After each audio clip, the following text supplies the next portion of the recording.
blue eye perceives all things conjoined, the past, the future, and the present. Everything flows, and all is connected. This eye is not merely seeing reality, it is touching the truth.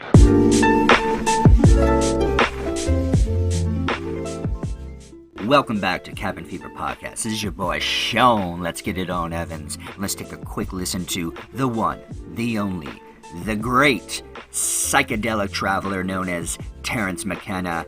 He has unfortunately left this plane of existence, but his words still live on through the internet. So let's take a listen as he talks about that sweet, sweet fungus known as psilocybin. Well, if you've taken what you don't want to do is this is reasonable advice too, I think, where the problem area lies. People think it lies in taking too much. It lies in taking too little. Because if you take too little, you can resist it. You can struggle with it. And then it can turn into a real mess because you're afraid of it.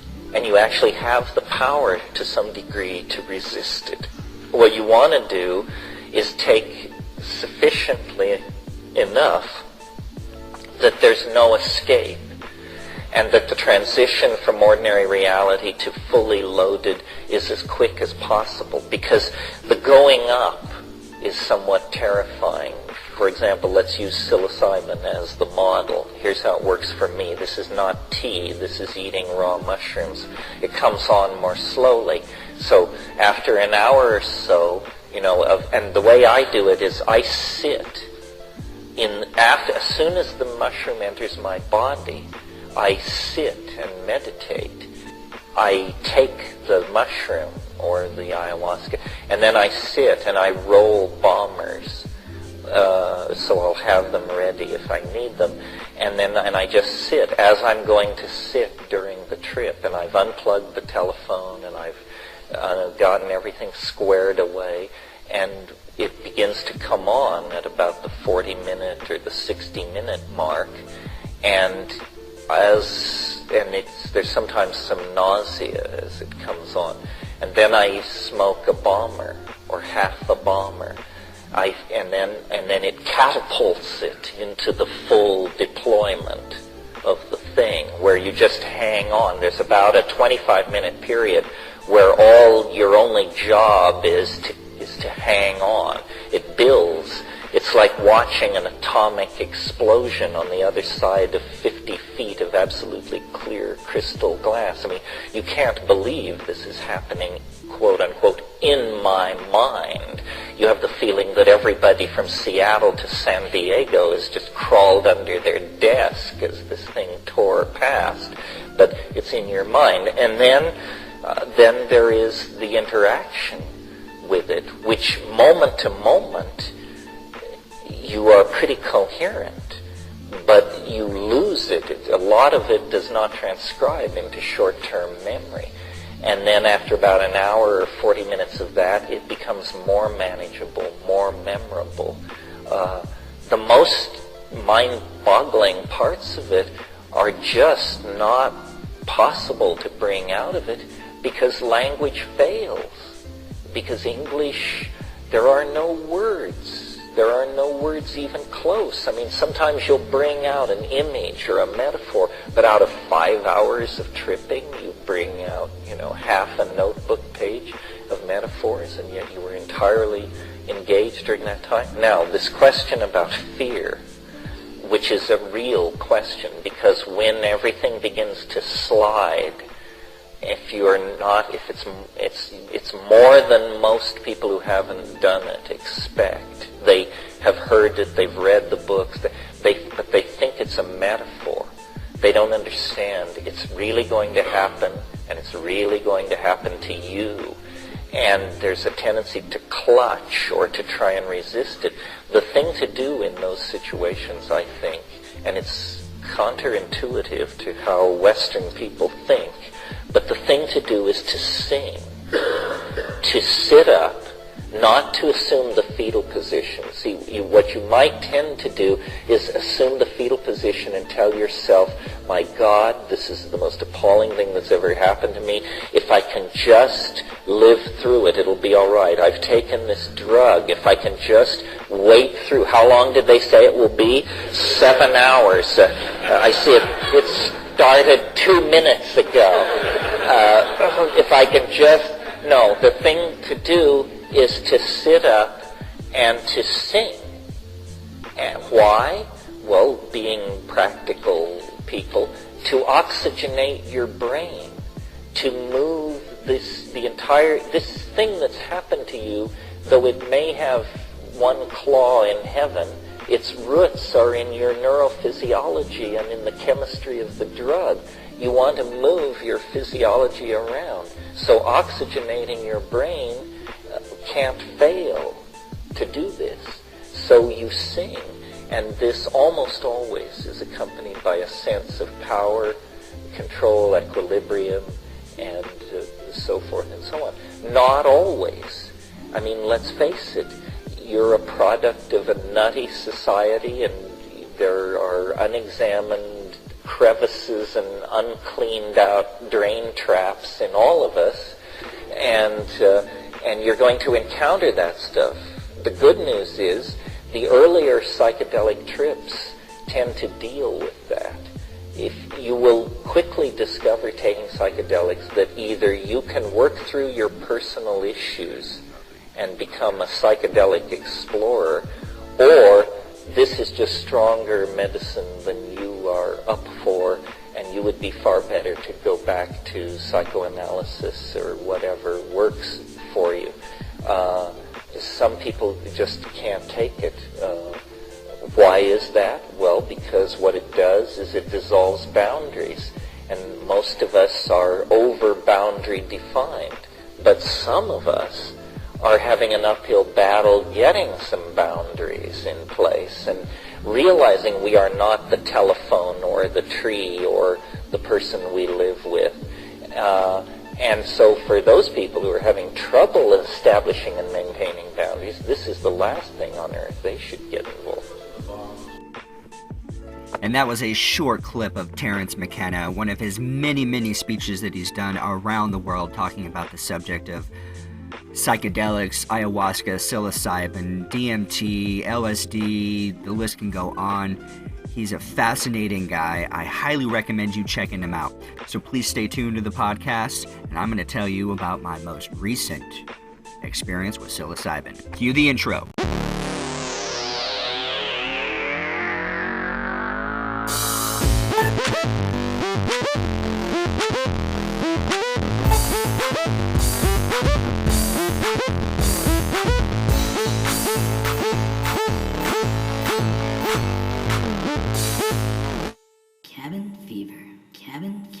Cabin fever. And we're jumping right in. Yeah, buddy, we're here. Why not? 2017. Yeah, man. Oh yeah, happy 2017, New Year. Happy New Year. We're here. It's our first cast. Happy Nude Year. I was thinking the exact same thing. You're right ahead of me. Kick that heater on and get the sauna going. This would make a really good sauna. It's a sauna in the summer, that's for fucking sure. I didn't even think of God that. damn, I sweat balls in here. Yeah. Normally it's nice because where I'm set up right out in front of me, there's a giant ash tree, nice canopy, usually keeps it pretty cool, but it was just blazing hot this summer. It's surprising there's like no insulation, is there? If there is, it's very, very little, but okay. There's not. Like, this wall is getting rotten away down in the bottom, and luckily I'm not going to be here for too much longer, so I'll let them work it all out when all my shit's gone anyway, so. Right on. Well, man, should we get down and dirty and just talk about the elephant in the room? The Chargers? Okay. Saying adios to like, San which Diego? one? Right, yeah. There's a couple elephants roaming around in here. Woke up to that this morning. Yeah, that was interesting. Yeah. Were you expecting it, or? I guess I should have. Every year it's just almost like this freaking last second, like, never mind. We'll be here. I guess this one was a little bit more serious, especially after the vote, whatever. But I guess you just don't really picture it happening, you know? Yeah, Just calling it quits. exactly. The great words of Nate Diaz. I'm not surprised, motherfuckers. I really wasn't surprised they were building up to this. Yeah, It's just yeah. weird when it's actually final. This is like it. Oh, wow, they signed the papers. They're moving. They are the LA Chargers. Right. So weird, It is, man. it is bizarre. And that logo? yeah, Is that that picture, real? that Instagram thing, I'm like, that's got to be real. It looks so retarded. It's got to be real. Yeah. Funny or Die already jumped on that. Did you see? I think I tagged you on Instagram. I Yeah. don't know if you saw it. Mm-hmm. They're saying like a 10-year-old did it. Yeah. basically. Do you think is that real? Or is It's that like on their a page. mocking thing? Oh, if that's what really happened. Like an onion type of thing? Oh, that's just an onion. Oh, okay. But the logo itself, though, that's real. Mm-hmm. That's, I hope that's not what's going to be on their fucking helmets and all that. It probably is. I'm That's curious about what their so uniforms dumb. are going to look like now. They should change the name of the team. Right? I guess they're just trying to capitalize. Well, most teams don't change. Well, I guess the Yeah. Tennessee Titans did. Yeah. They but were the I think they're Oilers, only- and then they went to the Titans. Well, the Browns did too. Browns to Ravens.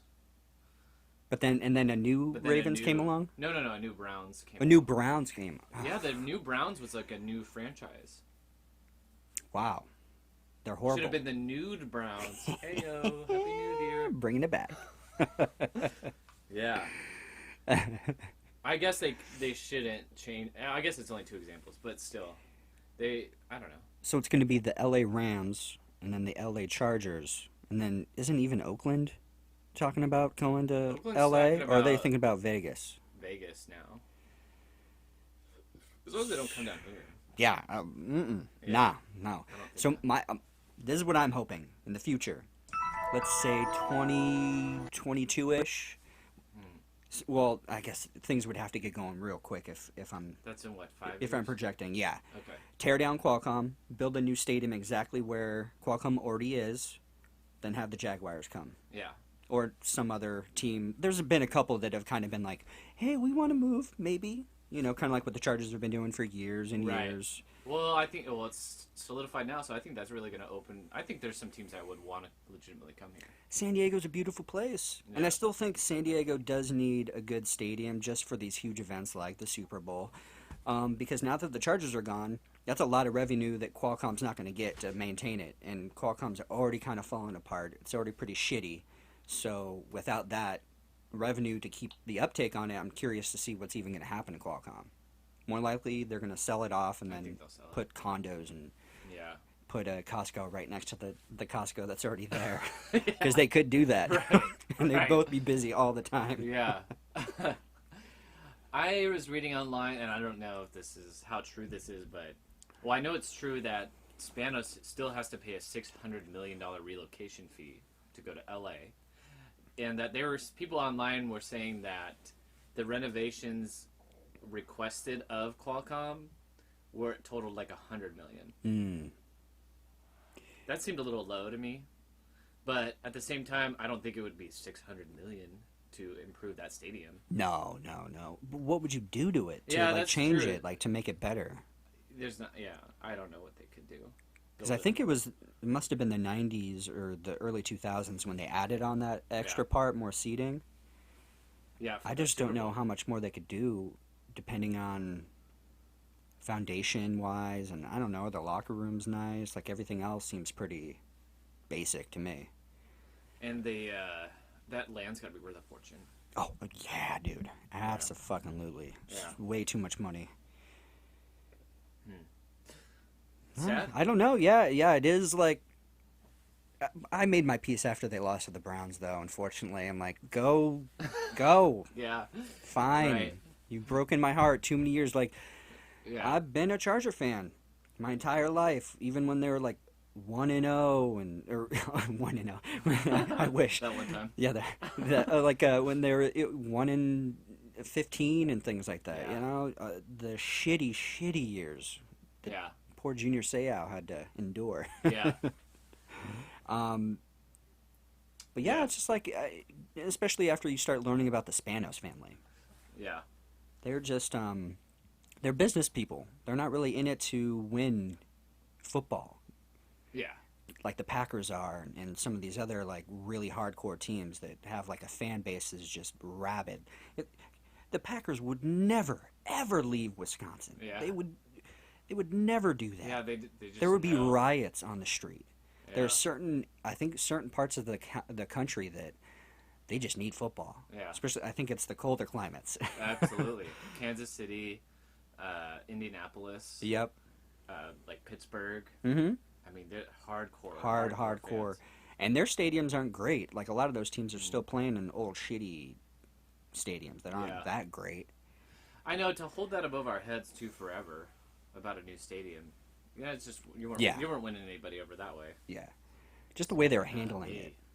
Yeah.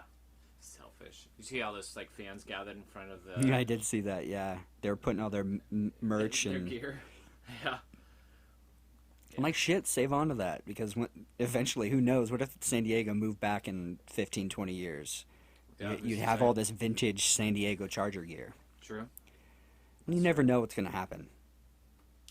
The Rams and the Chargers colors are like exactly the same. Yeah, they're too close. Yeah, I thought that was like a little I don't like bizarre. that. Because they're going to be sharing a stadium eventually. Mm-hmm. Will that stadium be ready next year? 2018? They're going to be playing at a 2019? Is it going to be ready? Oh, So I don't they're know. going to be sharing the shitty... No. Chargers will be playing at StubHub Arena, which is like a soccer... Is that real? It's like a soccer field. I'm pretty sure it's an MLS field. Oh, yeah, they'll probably sell it out. Yeah, I know. 30,000 seats. AAA football team. They'll sell it out when people come from... See, that's the thing. Our visitor side is always so packed with people because it's like either they're living here, transplants, or it's a destination city for you to like, oh, let's go to San Diego. We can watch our team play, and have a good weekend or a week. You know what I was thinking? I'm really thankful that we got a chance to see them one more time. Yeah, me too. So I'm glad you made that happen. That was cool. Yeah. But yeah, going back to what you were saying, we sat on the Miami side, and god damn, there were a shit ton of Miami fans. It was at least half the stadium. You look down, you saw the turquoise and orange. On the other side, it's all the Charger colors. So this is a very much a transplant city, and I think people, they're like, hey, let's make a trip out of it. Let's go to San Diego. It's always beautiful there. Let's fly from, I guess Miami's a bad example, but say you're from Pittsburgh, or if you're from New England or something, fly over to San Diego and enjoy the game. A couple of days in San Diego. Damn. Did you know Bub's in PB is a Steelers bar? Oh, really? So all the Steelers fans gather there for their games on Sunday. Oh, okay. And it's packed. Do you think there's a Charger bar in like other cities? I don't think there ever. I don't think Do you so. think there's a Chargers living room? Oh, couple people. maybe a garage, but half of it's dedicated to Chargers, and the other half is I don't know what it would be. It's just a normal Garden garage. equipment. Just a normal garage. Yeah. Honey, the two other Charger fans are coming over. I need space. No. Is that a plane? Yeah. Oh, wow, weird. It's having these headphones on. Yeah. We have like super hearing. Yeah. Is your faucet leaking? Yeah, right. Like, do you have an upset stomach? Right. Yeah, so, bye. Yeah, adios. Bye, Charlie. See you later. Yeah, it's too bad, but whatever. At the same time, still, see what happens. Yeah, we'll see how it plays out, and then we can watch the LA Chargers next year, and it's going to be weird. Yeah, It's just going to be weird. Should I alternate root against reality. them, or... Yeah. Well, I guess, I don't know. I'm kind of done with football, actually, in That's what I general, was just so thinking. I think that's why I don't really care that much. Yeah. I really am just It's just convinced all this shit is just all bullshit and entertainment, and it doesn't really Yeah. matter where these teams are. It's just weird. Like you said, you just grew up with them, so it's like a facet of, like, if the Padres left, that'd be so bizarre. Oh, that you would be know? weird, yeah. I think that would be weirder for me because I was just more of a baseball fan growing up than football. Oh, yeah, my early days, like I could tell you a couple Charger players, but I knew everyone on the Padres. Yeah. I can name, all their positions, maybe even their batting average and things like that. Wow. Like I was into it, Yeah. Yeah, and that's definitely. back when the Padres were real good too. Yeah, exactly. Yeah, when Tony Gwynn and all these others, Steve Finley, all these great players, Ken yeah. Caminiti. Yeah. Excuse me. That like golden era. Yeah, good time to be a kid into baseball then. Yeah. Yeah, no, football, whatever. It's just weird to me that LA's become this golden market and now just because they're building this crazy stadium. But I think it's LA, so why not? I think it's just something about LA is Don't just you to me have so enough? shitty. Yeah, Right. me too. It's just like this mega city, Yeah. metropolis. You know? Traffic's horrible. There's way too many people condensed into a small area, Yeah. and it's spread out too. It's pretty spread out. Yeah. Yeah, but I the older I get, Mm-hmm. the less in like city life I want to endure. Especially the rain. So many potholes through Claremont. It's absurd. It's absurd. Yeah, just a couple of days of rain and these giant caverns open up in the city streets of San Diego. It's Yeah. insane. You know what else is insane? We're like a week away from the inauguration. I was just thinking that. Yeah. I had to look it up because for some reason I thought it was today, the Oh. 12th. 20th, Yeah, it's on the 20th, yeah. which is what, a Friday? Yep, Yeah. Friday. We have to So go. weird. We'll go from Mr. Trump to President Trump. Yeah. Do you see all the... Nods. His I don't know, press conference or something, and he was calling out CNN and BuzzFeed and Oh, no. calling them fake news, and he wouldn't take any questions from them, and really weird. Oh, my God. And I'm sure they're gonna spin it as, oh, see, Trump, he can't take it when people call him Yeah. out and blah blah blah blah. And I was like, oh, man, this is just such a circus. It's so crazy. It is crazy. This is gonna be very interesting watching him as president. It is crazy. Do you follow him on Twitter? On Facebook. You should follow him on Twitter. I don't. Okay. I maybe once a day, if that, I'll go on Twitter and just kind of scroll through real Uh-huh. quick. His tweets are fucking hilarious, and just the stuff he tweets, I'm like, he's our president-elect. This man is president-elect. This is embarrassing. insane. I thought... I'm not that embarrassed. I think people voted him in. We're gonna get what we get. And Yeah. I don't know. I just thought once he was elected, then I just really thought it was like more of a facade. Mm. And, but like for him to like be going after news organizations and stuff, like he's just always so threatened, it feels like, so he like lashes out. Yeah. And I'm like, I just thought once, I'm like, you're in, dude. Like, you can Yeah. just Chill out. sit high and pretty, yeah. Exactly. But it's gonna be like, I feel like it's gonna be the same way when he was running his campaign, where they're like, the people around him are like, we don't know what to do. He's just gonna do whatever he wants. And it might just be, we think of him being this confident guy, but maybe even himself, he's like, oh shit, I'm fucking president-elect. I'm gonna have to do this shit now. Like, this is real. And you're gonna have to deal with criticism.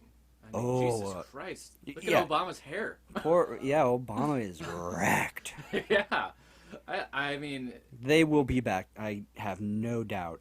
Obama and Michelle, Barack and Michelle will be back for sure. yeah. Michelle's gonna run for president. I guarantee fucking Well, it. depending on how this experiment goes down, for sure. They're gonna train her for the next 4 years to be president.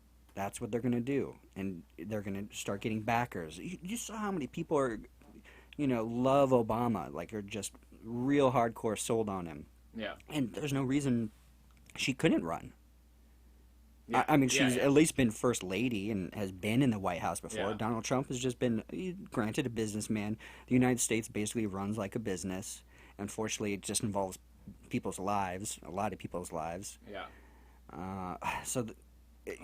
Let's see your birth certificate. Oh, right. Yeah. People are always saying that she's a Birthday. man. Oh, yeah, a lot of people. Oh my God. I'm like, that's insanity. Come on. Talk about jumping on every little thing you can. And she's a man.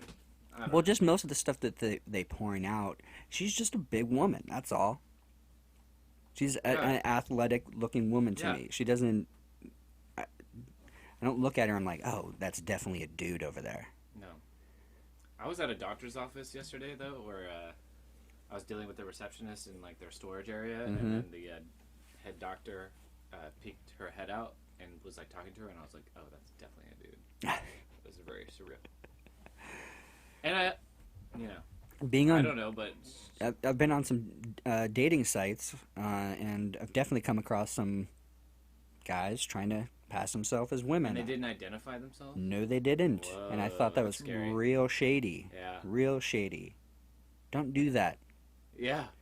And I wanted to click on it, but it'll show your picture that you clicked on. And I'm like, I don't even want this person to think that I'm into it, but I'm just curious. I'm like, what are they trying to do here? Yeah. And I What wanted to site- see other pictures. Will you say what Oh, site? okay, Cupid. Oh, okay. Okay, Cupid. Yeah. I don't remember it. Yeah. And I don't do Tinder or anything like that. And okay, Cupid's pretty lame too, but whatever. Yeah, but there was one site I used. I don't think it was OkCupid, but it was. I don't remember. But I would see that, but in the bio, people would. I feel yeah. like usually, maybe it was like a little higher class Right, yeah. dating one, but they're like, I'm post-op or I'm Right, pre-op. Or... right, yeah. So at least you're like, that's on the up and up. And why not be? Because there's legitimately a lot of people into that. Oh, you for know? sure, yeah. So- Yeah. I have no problem with people doing what they got to do to be happy in life. It's just you got to be upfront with I people, know.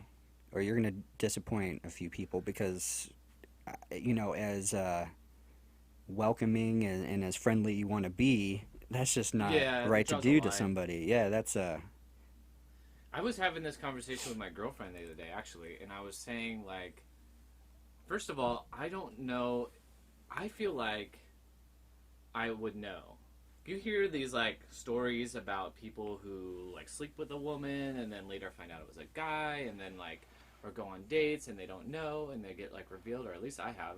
And I feel like I am too observant not to notice those little tiny features. oh yeah. That I would be like, something is amiss here. Like, my intuition, I feel like, would go off right Oh, away. for sure. And I don't think I could ever. I would never I could never go out with someone if I knew they were a guy before. Mhm. I just think mentally it would I could never see past it. Oh yeah, I totally agree. And as good as plastic surgeons are, there's no mistaking a real vagina to a Yeah. transgender vagina. Yeah. So you'd have to be really drunk or on something, and you're just super naive. not exploring down there and just whatever fits. Oh, there's something. This seems right. And just going for it. Okay, I had my doubts, but Yeah. everything's. Doubts have Okay. been alleviated. Oh, yep. And then you wake up, and then you're like, wait, is that a 5 o'clock shadow? Damn it. Fuck. And it's only 9 a.m. Right. Oh my gosh. I'm sure it's happened. Oh, yeah, definitely. But not to me. Yeah, I hope so, man. You get a random Facebook message. Oh, you did. You heard it. You had no idea.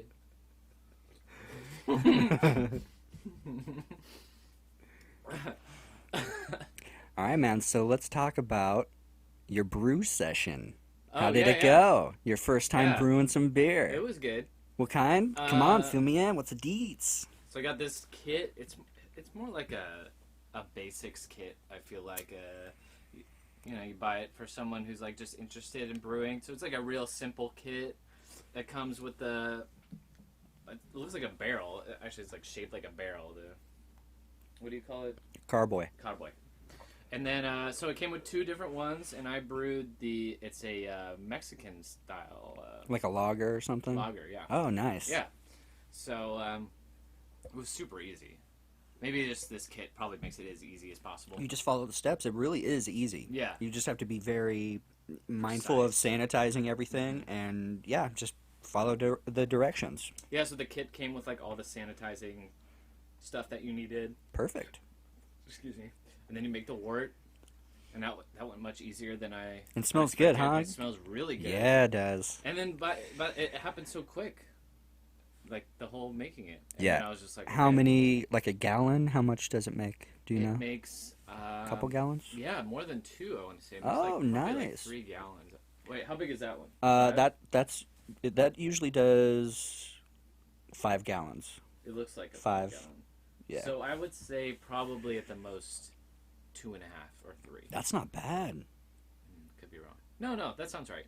So let's see. It's been sitting a week. I've got like 2 more weeks. Nice. Yeah, and then we'll came with a bunch of plastic bottles to like pour it in. Okay, cool. Nice. Yeah, you can Yeah. buy a case of empty bottles too, really cheap. They've got that brew store on is it El Cajon? Yeah, El Cajon Boulevard. It's in North Park. They got a brew store right there. Oh, okay. Yeah, it's kind of near 30th Street or whatever cross street by that area. Okay. Yeah, you can go in there, pick up a case of just empty bottles if you want to do that. I feel like it conditions better in glass, Yeah. but I don't know. You could try the plastic, see how it works. Yeah. And then you could buy this tool. You just clamp on the bottle caps, and Yeah. it's pretty easy. Maybe I will do that just for the whole experience, and plus Mhm. then I can like share some bottles and whatnot. So the fermentation, all that went really well and did Yeah. its thing. Mm-hmm. It's crazy to watch it. Yeah. It's alive. It's just doing its thing, and that's Yeah. incredible. What's the fancy piece you put on the top that you can watch the bubbles come up? Is that to make sure that it's... Yeah, it's so working? it allows air out, and it okay. doesn't allow anything to actually get into the actual brew. So that's why it bubbles up through the water and Okay. all that. I don't know. I forget what the actual Oh, that's all right. word of it is, but This it doesn't kit- come with that. No. Oh, it This doesn't. kit, just literally, there's a giant lid and there's a spout on the bottom, Mhm. and just you seal it off and you say Okay. au revoir. Nice, nice. I said it was like I feel like it's made super simple. Oh yeah, yeah. Yeah, they've got a machine now. It's almost like a coffee machine that does all the brewing saw that. for you. I'm like, first off, it takes all the fun out of brewing, I think. Yeah. It makes it way, way, way, way too easy. There's something fun about getting together all the ingredients, having a big pot going of wort. You know how good it smells. It just fills the whole house, just smells amazing. Yeah. And then you just have all the anticipation and all these fun steps you get to go to. And then at the end, you get to have not free beer, but basically it's free. It feels Right. like it's free, you Yeah. know? And then you got a shit ton of it. You get to share it with your friends and tell people, hey, I brewed this. This is Yeah, a Matt Whitney original. absolutely. And the more you do it too, the more sure like you could fine tune it to your. So what part in the process would you start like adding your own bits to it? If you, I mean, I don't know. Oh, right away. I mean, During the wort? yeah, during the Oh, wort, you okay. can start adding different ingredients, different if you want to experiment with different types of hops or during the fermentation process, you can add dry hops, wet hops. That adds Okay. more of a kick. You could even add like fruit extracts and things like that, Yeah. depending on what kind of beer you're making. All that can be done in the wort boiling process, or even afterwards. It all depends on how subtle you want the flavor. So if you do it in the beginning, those flavor tones are going to settle out through the boiling process, and then as it's fermenting, it settles out. So if you add stuff later, that's usually when you get more of that flavor Right. impacted. But man, the whole brewing process is so much fun. I'm gonna miss it. I'm really gonna miss it because I'm not gonna really be able to do it in the van unless I get like a smaller kit, kind of like what you have. Yeah. Yeah, this one's really tiny. Yeah. Yeah. I have it just stowed Well, that's away in great. the It's kitchen. perfect for your apartment, and gives you opportunity to brew some beer. So can you? Yeah. Do they have like a certain website where they have like kits that are specific for that type of? This was a gift my friend had got, and then he got 2 of them, so he just gave one to me. It looks like they just bought it at probably at like a Bevmo or something. Okay. It looks kind of funky. Okay. Well, yeah, you can go into any, like I said, like any of those brew stores. You just let them know how many gallons you want to brew up, and they'll put together, Oh, the okay, yeah. correct proportions and everything. Okay. Yeah, this was just like an all-in-one kit. Like, Okay. You don't have to Yeah. do anything really Yeah. except follow directions. Yeah. So, It was cool. Dude, that's awesome. I'm excited to try it down the Oh, road. yeah, I'll bust it out on the podcast. Okay, cool. I might probably sample it first. Just Oh, to yeah, make sure yeah. It's not terrible. You, as the brewer, you should be able to sample it Yeah. and make sure no one gets sick. 'cause Yeah, You yeah. never know. Or just have you like taste it and just like lie to me. Oh, right. Yeah, yeah. Yeah, good job. It's a beer.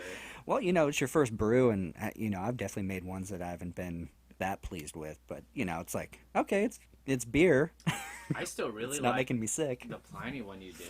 I thought that was excellent. Yeah, it turned out pretty good. Yeah. And then, well, I always forget the name of it, but we busted it out on the podcast at my old apartment. It was like a sun. Was it the orange extract one? Yeah. Yeah. Damn. I think it was the Dubel. Yeah, that's it, Dubel. Dubel. Yeah. Uh-huh. I think that's how you say it. Maybe it's. I've heard people say it differently. I would say know. Dubel. Yeah, because I remember it was a different kind that I don't think I'd even heard of. So that one was really good. Yeah. I remember Yeah, being that like, was tasty. refreshing because it was super freaking hot in that apartment. Yeah, that was a. Sweltering. Yeah, your upstairs apartment. Yeah. All right, man. All right. Well, What you got? we've got a few things on the docket, but Do you want me to bring it up, or you got it? I got it. Okay. I got it up here. I got it because I logged on today and saw that Sean had a crazy mushroom trip. Yes, I did. And okay, so I proposed this, Google Doc Mm-hmm. just to help. Which is a great idea. Okay, I was like, great you can cut idea. this part out, but just so during the week or whatever, I think of things like, oh, I want to talk about this. It's a shareable document, and then so I got on there today to see what you had written, and it was just like, I was just like, what? Stop the presses. Yeah, buddy. All right, so previously the day on Saturday, I think we were supposed to meet up and do a podcast, but I wasn't feeling well. Oh, that's right. Yeah. Yeah. So yeah, I wasn't feeling good on Saturday, but I'd planned on Sunday that I was going to do the mushrooms that I must have been a little bit over an eighth, maybe Okay. maybe 4 grams. I never measured it. I just eyeballed it. But it was, like a big sandwich bag, and then, just kind of at the bottom I had some good stems and some good caps and everything like that. I ground it up in my little I don't know why I'm getting caught up Coffee on grinder? on these dumb details. It's all good. All right, so Wait, my question is, Yeah. sorry. So this was something you had planned out? Yeah, well, You were I just thought, like, I'm it's like, there? well, I'd had them for too long. I didn't want to wait too long because their okay. potency eventually, I don't know what happens. It just breaks down Oh, okay. over time. And I'd had them in my refrigerator for a couple of months, and usually I like to do it a lot quicker after they've dried to Okay. get the full effect. So I'm like, well, we'll see. Right. So, right. so yeah, I ground them up in my little blender up there, and then I'm like, I didn't have any fruit or anything. I usually like making a Yeah. smoothie, so I'm like, damn, what the fuck am I gonna do? So I'm like, well, I got my coffee. So I just threw it in my coffee, and then I threw the rest of the coffee that was in the coffee pot. And it was so odd drinking this Okay. concoction of Yeah. coffee and really it was like a smoothie of mushrooms, Right. shrooms, and caffeine, which made for a hell of a fucking trip. Huh. It is one of my most insane, visually stunning, mind-warping psilocybin trips I've ever Wow. been on. I don't know if it's a combination. I also didn't eat, and I took it pretty early in the day. So all I had, maybe like 10 or 11, because I wanted to make sure I was feeling okay, Uh-huh. because I was so depleted of really I hadn't eaten that much Uh-huh. on Saturday, and just from being sick, and I was just like, oh, you know what, fuck it, I'll just do it. I feel well enough to do it. So I had some coffee earlier in the morning on top of the caffeinated shroom concoction I made. I finally kind of slurped that down, and then and it was really ground up pretty fine, so I felt like it hit me really fast. Okay. All right, so I'm just standing over here by the ladder, and I'm looking over here at the cabinets, and of course they just start to. This is at the beginning of the Yeah, trip? this is the Okay. beginning of the trip. Everything in the wood just starts to move, it just looks like. I don't know. Sometimes I like to think that we live in a simulation, and I Yeah. felt like that's like the little I'm seeing the veil. And they do say, like physicists, that, wood is made up of tiny little atoms, and those atoms are just vibrating at a certain density that makes it hard wood or something soft. Right. So I felt like I was seeing those tiny little atoms just dance, and then eventually they'd start almost going in waves of fractals, like weird movement, and then I would stare at the floor because I live in the cabin, so I'm just like staring at the floor, staring at the wood, and then I'm like, and this is like happened pretty quickly after I finally finished all the smoothie, I guess you could call it, Yeah. the shroomy, and then so I'm like, I was contemplating, I'm like, should I go up to my bed and just lay down for a little bit? I'm like, no, I'm gonna go outside. And it was a beautiful day too, like really nice out. So I just start standing on the deck, and I'm just kind of like looking up. There's a lot of trees, and there's some tall bamboo, and really peaceful, nice, calm day. And I just start staring up at the trees, and then that's when the colors start to really, really start to come in play. Like everything looks so vibrant, and everything was like really high saturation. If you ever play around on Photoshop, like everything started getting really highly saturated. And this is the first time I've ever experienced real crazy daytime visuals like this. I've experienced stuff on ayahuasca that was sort of similar, but different, like way different. And then on psilocybin, I usually do it at night. We usually do it like full moon or something, or on like a camping trip or something. Yeah. And there was like, I had done it here at the cabin before, very small doses and things like that. Nothing like where I was like, I'm going to see if I can blast off type of thing. And I wasn't expecting to blast off. I think it was just the combination of the caffeine and not eating and just the type of mushrooms too, maybe. I don't know. Yeah. But they were really blue. So in the blueness in the mushroom, that's the good stuff. Okay. Huh. So I'm out here, and I'm really in my head, like just really in my head. And then I just start slowly closing my eyes and like looking right into the sun. And so, and just, if you ever do that, you can just kind of slowly flicker the light. Yeah. And that's when these vibrant, insanely vibrant colors, it reminds me of an old school screensaver where it would be lines, but they're like going in waves. Yes. It was that, but the most vibrant, insane colors. Like, and it would be like having VR on. I'd like turn my head, like looking around, and I would just watch these insane colors, and they would change from vibrant blue, yellow, red, like the light spectrum basically. And it was every time I would like look up at the sun, and I would just play around with it, and then I kept waiting, because usually to me it's more like a roller coaster, like high peaks and then a little bit of a low, and then you're kind of like reassessing, and you're like, oh wow, that was crazy what I just saw. This time it was just, there wasn't really any low parts, and I felt like, like as this is kind of progressing, I almost felt like what a heroin addict feels like. If you watch a heroin addict, they're like standing on the streets and they're just like nodding off. Yeah. I felt like that's what I was doing on the deck.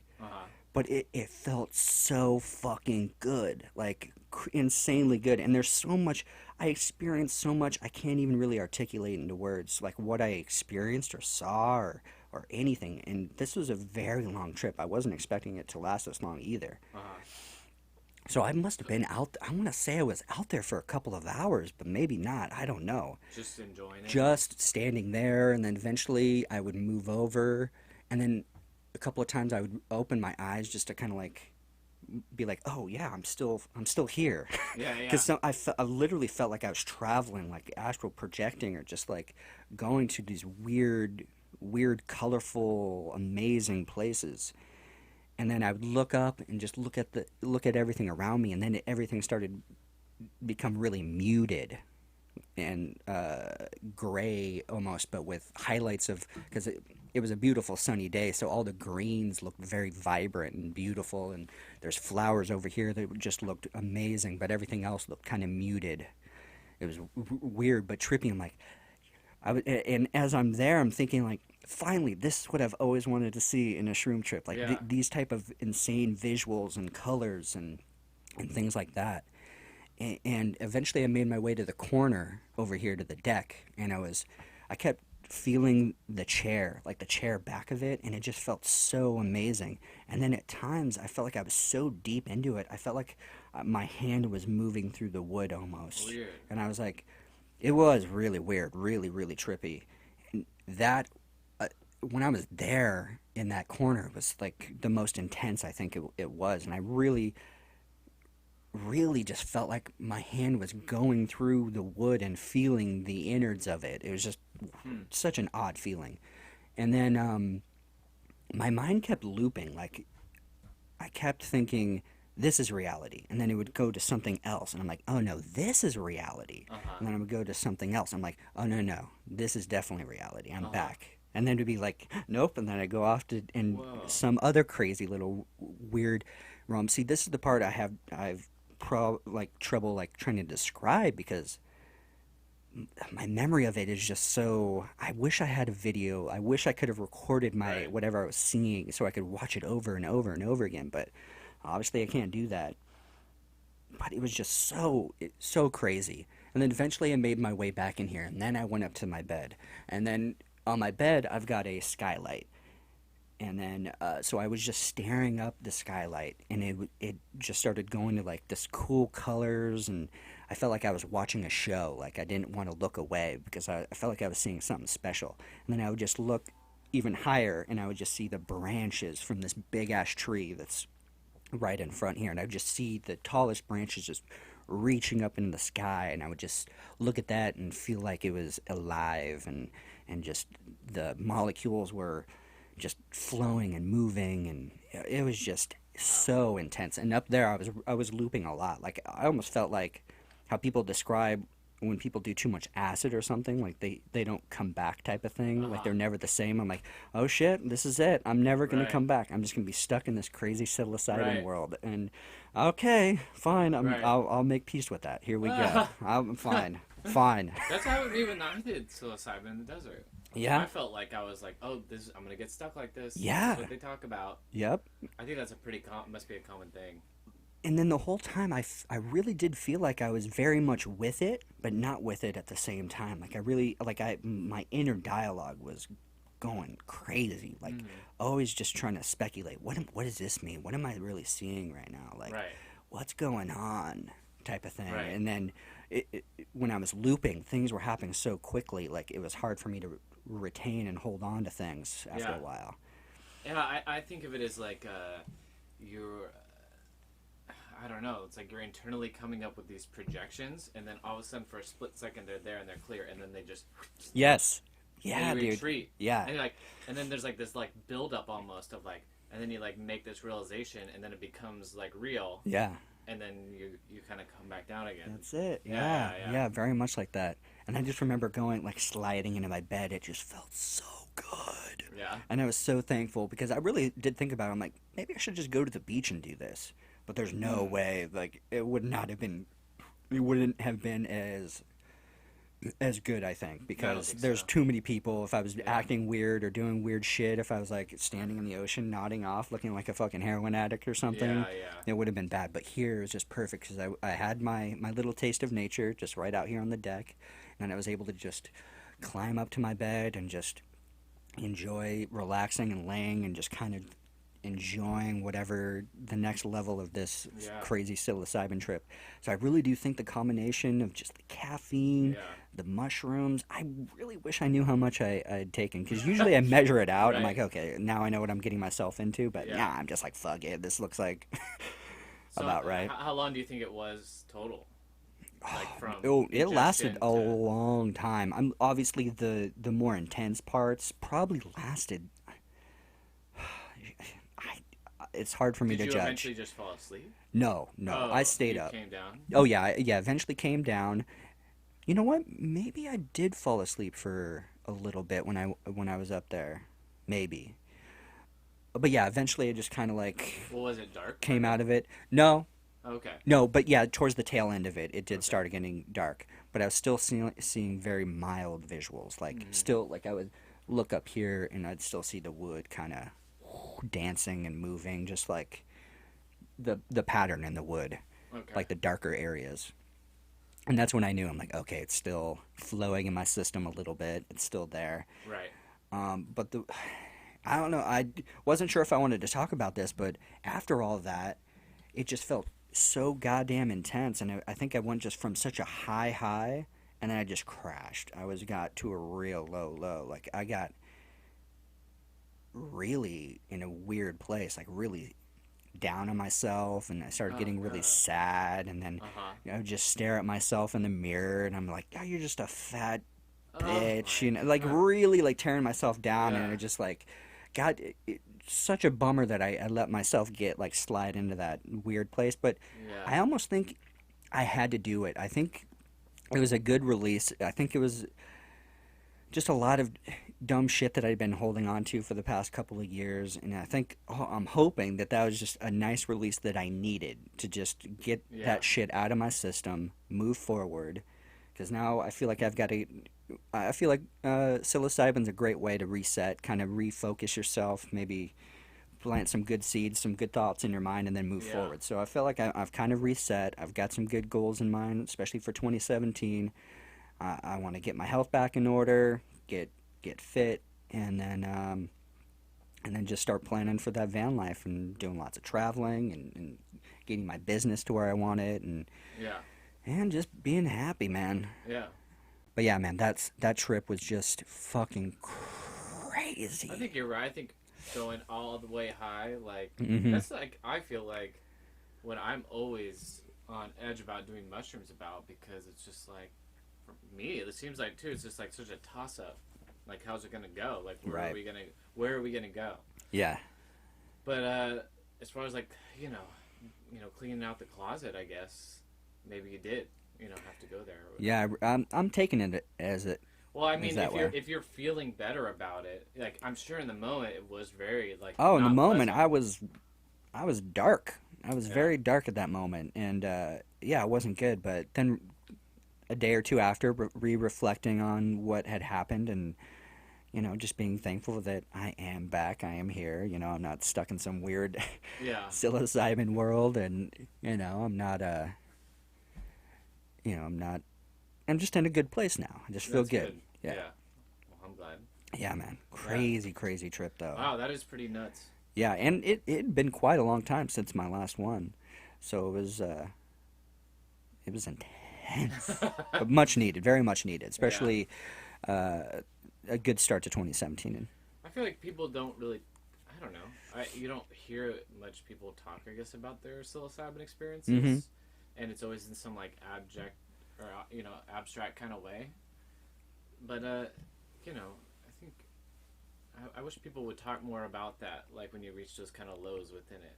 Oh, because everyone talks about, it's important, it's like a spiritual thing and blah blah blah, and I think, part of the experiential thing I experienced was feeling very low and feeling like very depressed also, and showing me like these like things that were like hard to see, but also kind of like, I don't know, dealing with them too, just putting them in my face, I don't know, and then maybe that's what people are talking about, but no one's ever really specific enough to, I feel like, get that message across. Who knows, man? It might be 2020, we're legalizing psilocybin, and then people will, I think, feel more comfortable to really explore it and really be open to talking about what they experience and how it does affect them emotionally. Because you do always think like, oh yeah, you do some psilocybin and then you're free of depression, or you're not an alcoholic anymore, or something like that. But yeah, in certain instances, if you've never done psilocybin, it rocks your world, and you're like, oh shit, there's something else going on here. There's like I've got to pay attention to stuff, and it usually does. It brings up some shit that you probably have to deal with. Right. That deep-seated thing that just needs to be handled. Yeah. You have to give attention to it. I think of it like, if you don't attend your garden, certain things start to die, and you got to re-water it, or you got to even rip out that plant, whatever little aspect of your personality or your life or your inner workings. You got to make sure everything is being well attended to. Yeah. No, I agree. Yeah. what always intrigued me about reading about the psilocybin studies they're doing, like abroad, is that they're dosing people and then sitting with someone, like a therapist, for hours and kind of guiding them through it all. Oh, I would be fascinated. Yeah. Because that way, like, you start getting real depressed, you're talking about it actively in the moment. Yeah. And that's the thing about therapy. Like, once you start talking about things, it reforms and reimagines the whole idea. Yep. So we're talking about, like, projecting that framework. Well, what if you could project that framework and then actively, like Minority Report, move it around with your hand and kind of rearrange it, you know? But that would be awesome. I feel like that's what they're doing. Mm-hmm. You know, that's just what it seems like to me. But if you're at a low point, you know, and just feeling like, you know, even if you're feeling low and you're not in psilocybin, but you say it out loud, to me, sometimes it just sounds so ridiculous. Like, in a way, it does. Yeah. Like, if you're looking at yourself and you're like, I'm fat, and then you're just like, I'm fat. Oh, you're right. Like, you know, it's your perception changes. Yeah. Because, I don't know. No, it's so true. You become self-conscious. Oh, yeah. But it's so easy to, that internal voice just is on loop almost sometimes when you're feeling down or insecure, whatever. Oh, for sure. And then to vocalize it on top of it is like the hardest thing to do. And then to tell another person is almost ridiculous, because once you do, then you're like, oh, well, I guess it's not that bad. Yeah, you know what yeah. I mean? Like, but if you're on a drug and everything else, like, they could at least lift you up. Like, why do you feel that way? And then you think about it, and then you'd be like, oh, I feel that way because, like, oh, you know, I'm not where I want to be, or like I've gained a few pounds, or like something like that. And then you're like, well, I'm not a piece of shit. Yeah, right. Where are they? So they're doing this in Europe? Yeah, These they've been studies? doing this for a while. Wow. Yeah. I'd love I to don't be a know part if of that it's study. Europe. That'd be amazing. I think it's Europe, but it's wherever it's not illegal. Right. Oh, yeah, there's a bunch of places in Europe, I think, that aren't insane. Like the DEA. That's how they treat PTSD. Oh, yeah. They're dosing these people, and they're with a therapist, and then because under that influence, you can go to places before the trauma, and then reassign, you know, reconfigure what happened. I don't know. I feel like I always talk about my trip because it was so great, and it was just like, it brought me to a place where I felt great inside.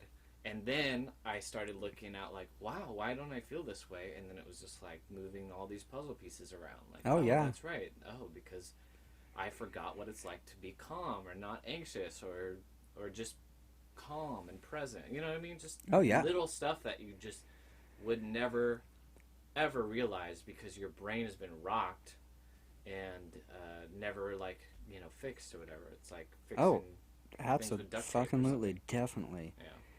And you mentioned PTSD, and a lot of people think, like, you know, soldiers in PTSD, but there's all levels of PTSD. Yeah, Your parents getting divorced, that's a level of PTSD. You're a bad breakup. Maybe you get injured and you can't work for a couple of months. That's PTSD. Or you're in an abusive relationship, or so many different levels, and psilocybin can easily help with that, and marijuana too, if we're gonna go keep going. But that's a mild level of a psychedelic. Marijuana. Right.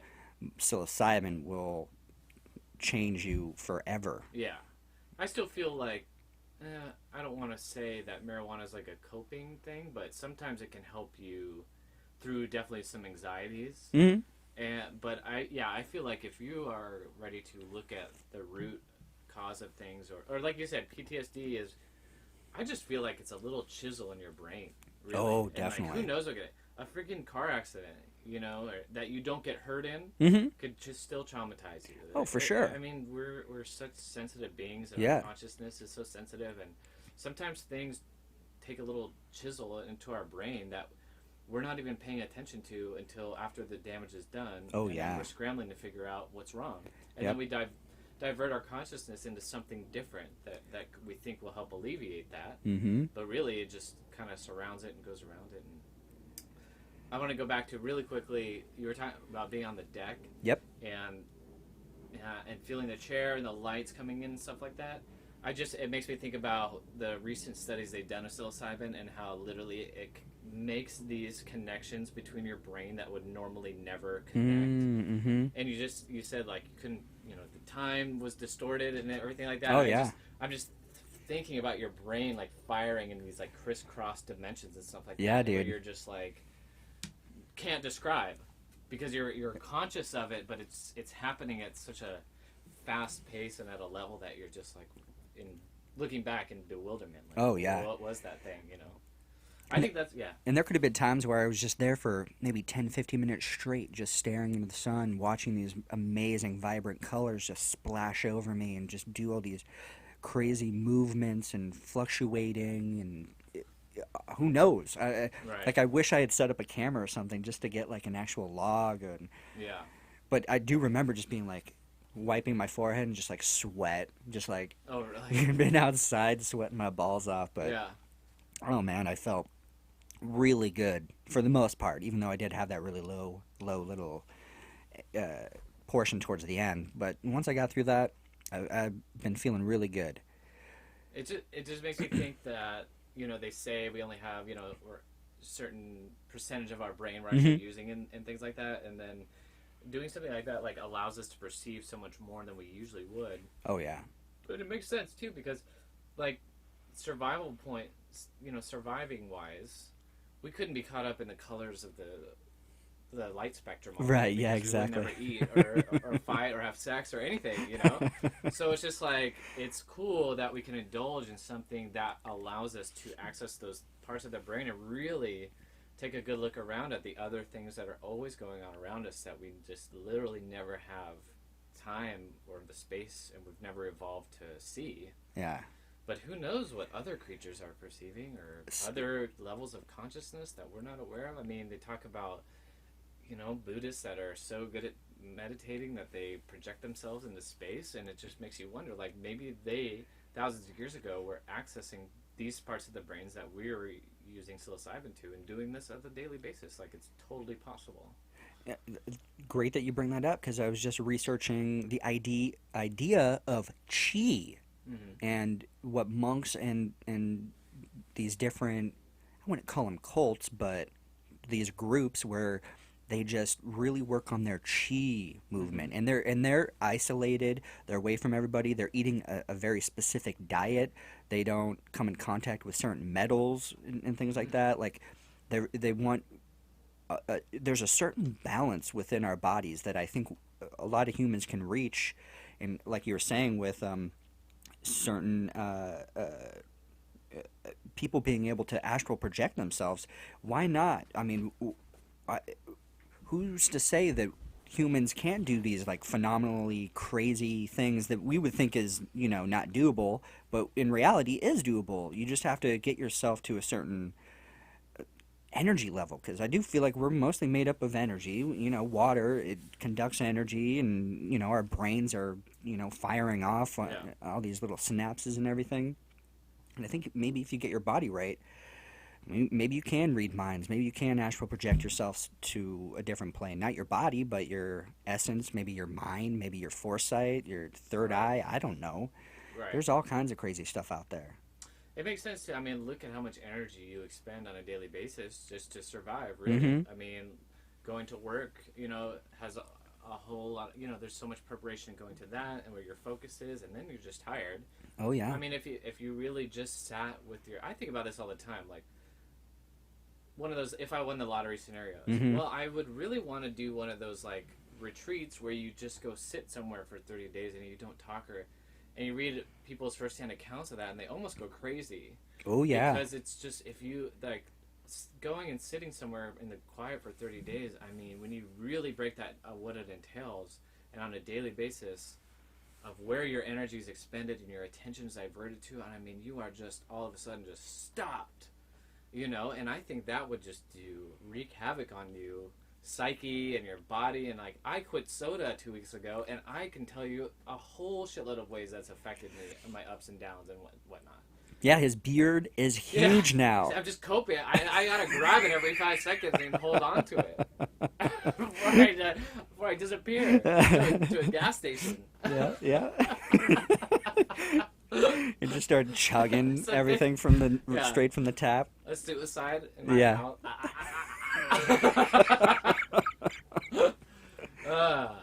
But yeah, I mean, you know what I mean. Oh yeah. If I think the power of your own consciousness is just something we just really don't understand, and some people have definitely got it right, or not got it right, but have done miraculous things with that, and I think I don't know what to think. Psilocybin is it's just a little like, I don't know. Yeah. It could be an entryway, I suppose. Because sometimes I look back at the art that was created, you know, way back during the Renaissance, and I look at art now, and I'm like, there's a difference, like a significant difference in the level of artistry. I don't know, maybe it's more modern art that I'm looking at, and I'm just looking at it through like, oh, really? That's what you're going to call art type of thing? Yeah. And then I look at beautiful art from way back then, just so intricate, and these marble statues and just amazing things that people have created. Right. And even great thinkers like Leonardo da Vinci or even Tesla. It's like, are there still guys like, I guess maybe Steve Jobs was kind of like one of these types of people. Right. They're like the new artists. Technology maybe is the new art, Right. I guess. Yeah, I'd say that. Yeah, maybe I- that's more it. I feel like it's having your finger on the pulse of something that you can't quite describe, so then you just make it yourself. And I'd say like Right. Elon Musk. Yeah, might be Elon one of those Musk, yeah. People. I don't know. What I want to know about him is he hands-on making things, or does Yeah, he is just he come is up- he a smart guy, or is he just like coming up with ideas and putting like smart people in charge Yeah. of like, okay, this is what I want to do? But I mean, having vision. Well, to vision see is these things important, and yeah. then imploring, you know, the smart people to do it. Yeah. Maybe that's the thing you're looking at. Yeah. Like maybe he is, because he is able to do these things, and I'm sure there is a modern day Da Vinci tinkering around in some lab somewhere. But maybe we just won't know what he's done. Right, for, right. For years down the line. Yeah, I don't know who invented the flat screen TV, Right. but he's out there somewhere that maybe a team of people did it. And Yeah. now there's a flat screen in pretty much every house in the world. Right. And before that, it was these giant, clunky, shitty, huge TVs that weighed like 500 pounds. Right. And now they're light as a feather, and you can watch amazing HD footage, 1080p. Right. And there's a guy out there that invented that shit. Right. And there's people. That is art, I guess. That is I would an art in a absolutely way, say yeah. That's art. Definitely. It's just like. I'm blowing my own mind. Yeah. No. I'm just now thinking of it in that way. Oh. Technology Get on is this out. train. I'm on, man. All aboard. I took a introduction to computer programming Mm-hmm. class when I was in high school, and I didn't know anything about it. And then once I started learning it and found out that I could do it, you were sitting there typing lines of code over and over and over. Mm-hmm. There's like a little minute details and stuff, and then you would compile and see your result. I mean, I thought that is art, because once you got down the language, then your mind goes, well, what can I create using this language? Right. And then it's kind of the it'll in between to make it happen. Right. And wow. sometimes one influences the other, or that influences what you're doing here, you know? Mm-hmm. I kind of think, but that could just be certain creative types, you know what I mean? Because I remember the guy next to me would just write the code line for line and not experiment with it. Right. Right. So, I mean, I'm just more creative. Well, that's definitely true. But, you know, it's the same thing, I think, with, you know, I'm sure there's engineers, Mm-hmm. and then there's that engineer with that extra little creative, you know, maybe vision, Right. and is using, like, what he knows about engineering to create, you know, really cool things. Oh, yeah. I mean, I don't know. Someone who can draw inspiration not only from their field, but from life itself, I think, is what really it comes down to. And so many of those guys did, you know, LSD and things like that, Right. acid. You know, Steve Jobs, very well known for doing, you know, certain psychedelics to kind of bring him to a certain point, open his mind to certain things. He even said that he had visions of certain components of what made Apple this huge conglomerate that's still probably the Right. number one selling computer out there. Right. And that makes total sense. Yeah. I just was reading something, and I'm going to totally butcher it because I forget the minute details. But it was basically a mathematician who was trying to solve this equation for years Mm-hmm. and solved it within 10 minutes of taking LSD. Whoa. If you think about it, it's just like putting your consciousness on hold. Mm-hmm. It's just like when you want to remember something, you have to stop thinking about it. You know, you just can't remember. Right, And then you're right. taking a shower later, and you're like, oh, that's it. Yeah. It's Yeah. all of a sudden transporting you to another place, relaxing that prefrontal cortex. You're not trying to survive. And boom. Yeah. It's like erupts in your head. Same thing with Adam from the Beastie Boys would go into the studio and take LSD and then all of a sudden come up with all these like crazy beats Yeah. and rhythms and shit. I think in a poor man's version, or if you don't know a drug dealer or how to get this, is go floating, and, Yes. But do a long float. Right. Do like an hour and a half, Yeah. and just got to really let yourself go. Yeah. Forget And where you'll you're go, at. and you'll go into some crazy places. That's one thing. 2017, I'm gonna be floating more this year. That's for sure. So, do you still have your Groupon? I do. Nice. Yeah, I'm gonna have to pick one up and get my float on soon. Yeah. If I end up booking one, I'll tell you if they still have the Groupon deal. Okay, cool. Yeah. And we should do it. We should do a couples float. Yeah. Old hands. You floating yet? Yeah. Are you there yet?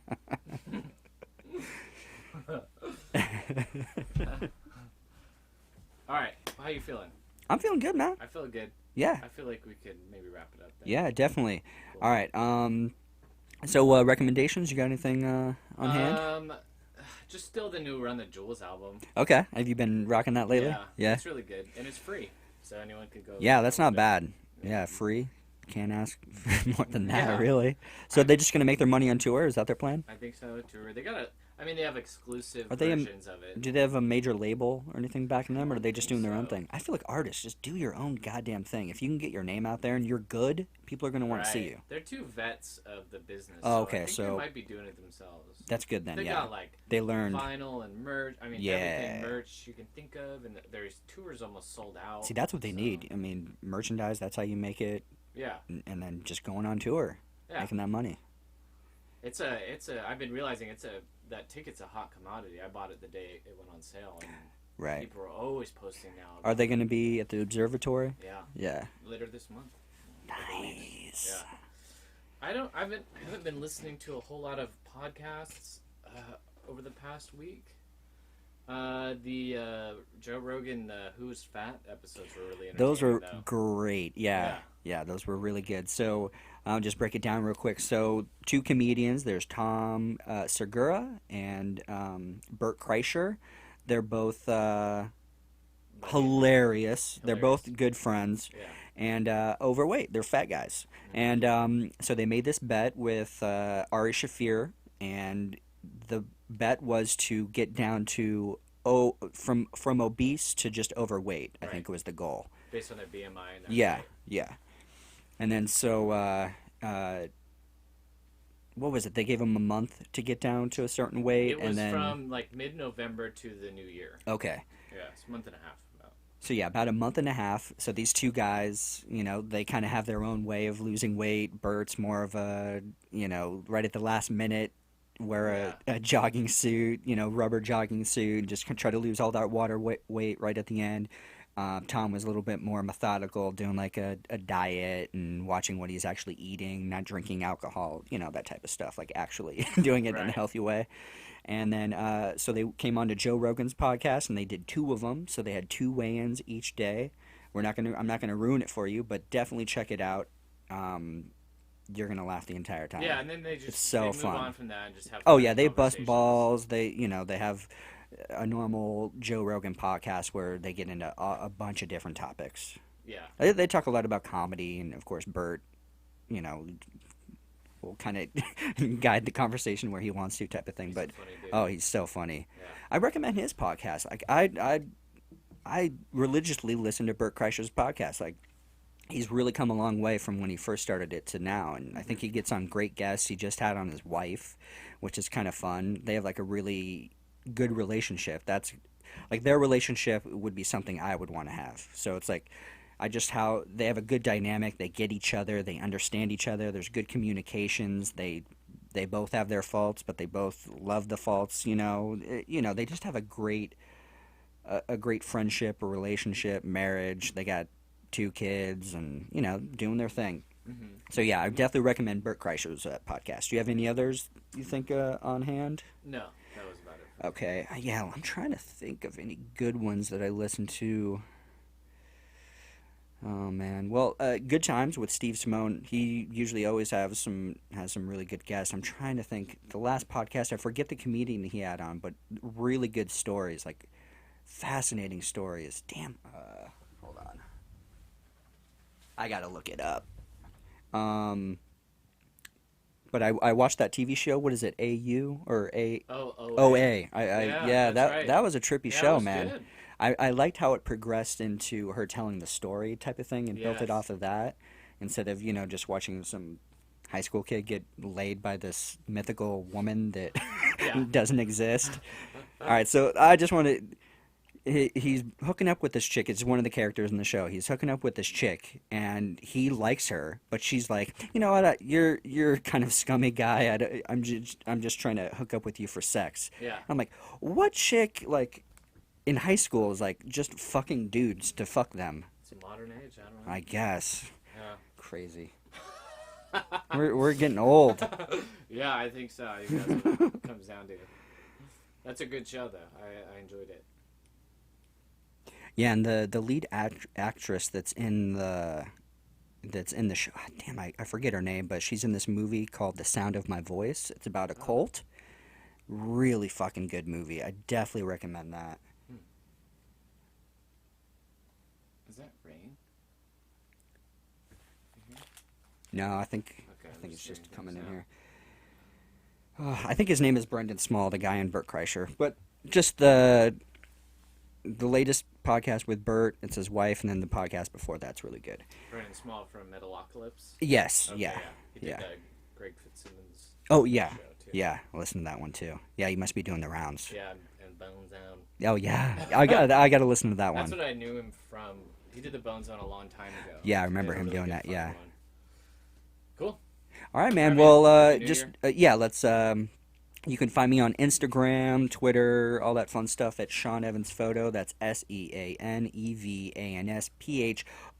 And you can also find me on YouTube at Sean Evans Photo. I just made an update video from my van vlog. Oh, cool. So you can watch a quick little update on there, and then I'll start to be making more videos once the weather kind of clears up.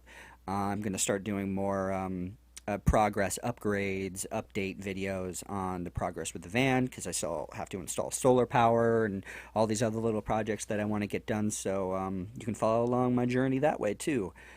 Matt? Just 2.5 more months? Yeah, we're getting down. Wow. Get down to the wire. I'm very excited though. Very excited.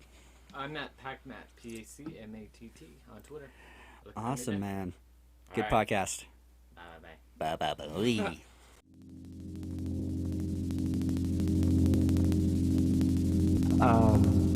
Are we rolling?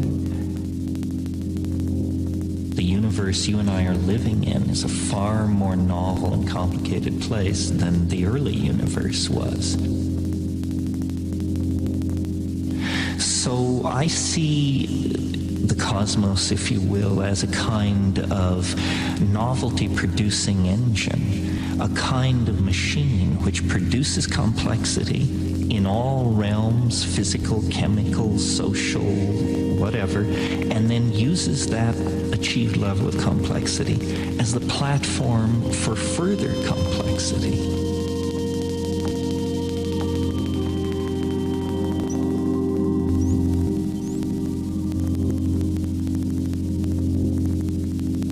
The purpose of being a human is to complexify reality even more, to hand on a more diverse, more complicated, more multifaceted universe to our children.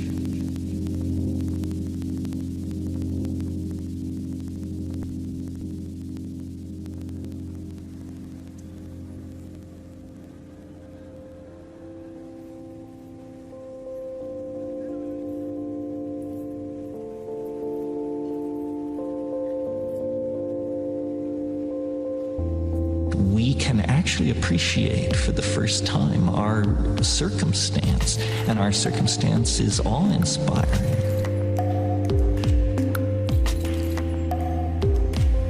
I mean, we are about to take the step out of matter. The planet is on a collision course with the most profound event it's possible to imagine.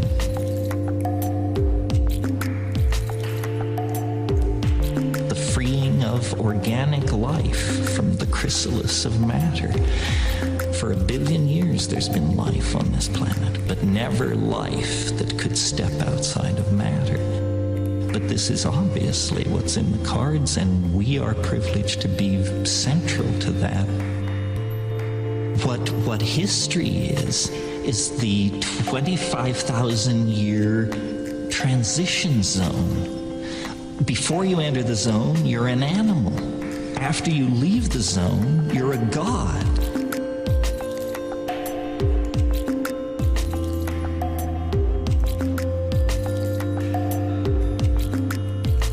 If my ideas seem strange to someone, I ask them, can you imagine this planet in 500 years? Can you imagine this planet in 1,000 years? No, no one can imagine that, because processes are now in play which so totally rewrite the script that no one can imagine.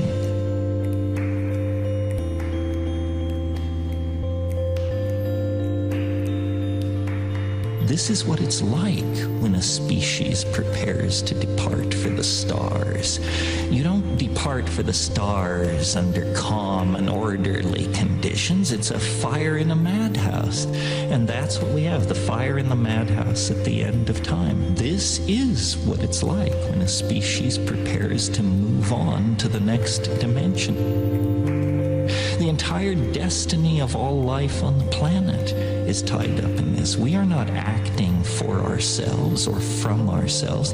We happen to be the point species on a transformation that will affect every living organism on this planet at its conclusion.